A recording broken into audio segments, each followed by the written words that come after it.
Ons lees vandag, 17 Desember, uit Die Here is my herder met die vriendelike vergunning van Lizette Marie.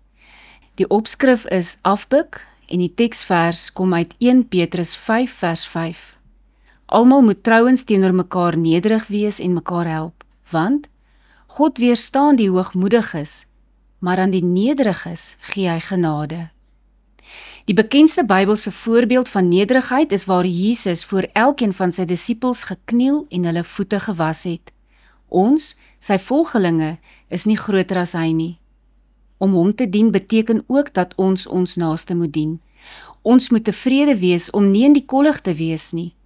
Ons moet weet dat dit wat ons in die stilligheid doen, vir hom net so belangrik is, soos dit wat die hoofopskrifte haal.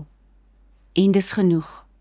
Nederigheid is nie om te dink ons is niks werd nie. Nederigheid is om die absolute nietigheid te besef.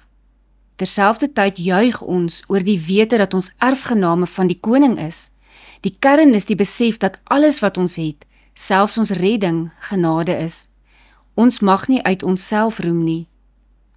Hulle wat God ken, sal nederig wees, en hulle wat hulle self ken, kan nie hoogmoedig wees nie. So het John Flavel, 'n Presbyteriaanse prediker, wat in die 17de eeu onder die matrose van Dartmouth, 'n hawedorp in Engeland, gewerk het, vir sy eenvoudige gemeente gesê, wanneer hy hulle te voet by hulle huise besoek, of sommer langs die see gepreek het.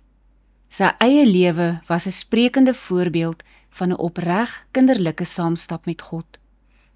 Wanneer 'n kind van God in nederigheid afbuk om iemand te bedien, word dit God self wat sy liefdeshand na daardie persoon uitsteek.